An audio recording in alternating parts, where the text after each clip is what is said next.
Is your team falling short of creating ideas? Is it unable to brainstorm new and innovative ways to solve complex problems? Well, if that's the case, in this video, I'll show you how you can help your team get out of this creative rut and unlock its creativity almost instantly. Hey friends, welcome back to the channel, and if you're new here, my name is Vibor. I am an executive agile and leadership coach based in Toronto, Canada, and on this channel we explore the tools and strategies that help us be more agile, not only at work or in our careers, but life as a whole in general. There are timestamps available in case you're watching this on YouTube, so feel free to skip it on the video if you feel like it.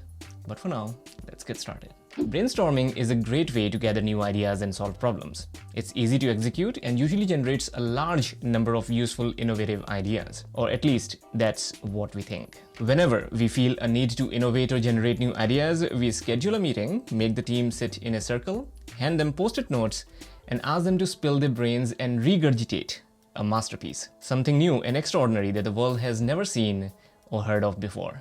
And don't get me wrong, you do get many different ideas, but those ideas are sometimes too broad and absurd and lack the specifics required to take the action. You get a lot of ideas, but most of the time, those are the ideas that you are not looking for. As marvelous as it is, brainstorming sometimes falls short when trying to solve complex organizational problems or impediments. We expect our teams to think out of the box without defining the box's dimension in the first place. So what can we do? How can we make our teams get out of this creative rut? Well, I'm happy to report that there is a solution. Sometimes to see a picture clearly, we need to turn that picture upside down. All it requires is a change in perspective. Where traditional brainstorming falls short, the right next step to solving a problem is to turn the problem on its head.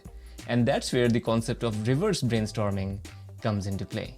Reverse brainstorming, as the name suggests, flips traditional brainstorming techniques 180 degrees, allowing you to approach complex problems from an entirely different viewpoint. Where traditional brainstorming demands your team to focus on collecting ideas to solve a particular problem, in reverse brainstorming, the team instead looks at what could make the problem worse, or why the problem cannot be solved. We then reverse those ideas to discover new things we didn't see before, enabling ourselves to look at the problems, the cause, and the solution from completely different angles. Reverse brainstorming works best when the team is finding it difficult to come up with the new ideas in a short period of time, when they have expressed all their best ideas and have nothing more to add. It works best when the project itself has become so difficult and complex that it has sucked out all the team members' creative enthusiasm, turning them into naysayers. Reverse brainstorming can make use of this negative energy, turning the negative feelings and frustrations into resources that can be used to explore new and innovative opportunities for improvement. It works best when you want people to let go of the preconceived notions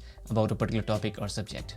Reverse brainstorming can lead to some surprising out-of-the-box thinking or unexpected discoveries that can make a real and positive difference. It can literally force people to think differently, making them learn by imagining their failures. So, when you want your team to think out of the box and reveal hidden problems that are not visible in normal circumstances, use reverse brainstorming.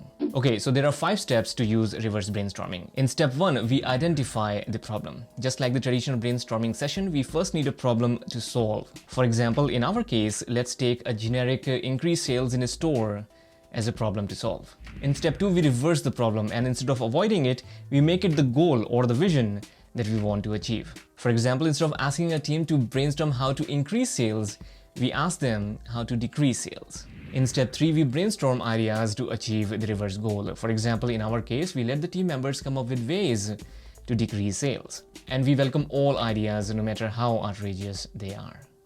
In step 4, we analyze all the generated ideas by asking whether the business is currently doing something similar to what is stated in the negative idea. For example, if one of the ideas to decrease sales is to leave the store unstaffed, then we need to consider if in fact we do leave the store unstaffed on occasions for various reasons. Or maybe there is a lack of staff in the store to attend to all the customers.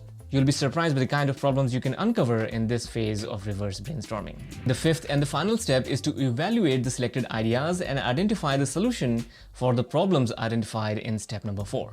We use creative and analytical methods to identify ways of preventing those problems. For example, one of the solutions could be hiring more staff. Or, even better, letting only a certain number of customers enter the store at a given point in time, making a queue outside the store.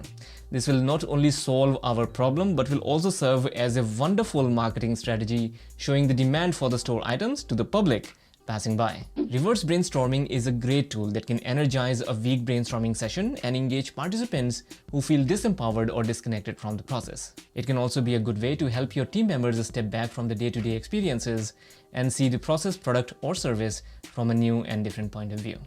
So there you have it. Reverse brainstorming is really useful and effective. It is a powerful tool, but an untrained, less experienced team can easily get off track while using it. It can take longer than a typical brainstorming exercise, and participants may have difficulty flipping negative comments to find positive solutions. For these reasons, I advise you to run reverse brainstorming sessions with the help of a seasoned facilitator. If you like this video, then please do not forget to give it a thumbs up, and also please do not forget to provide your valuable feedback in the comments. I'll see you in the next video.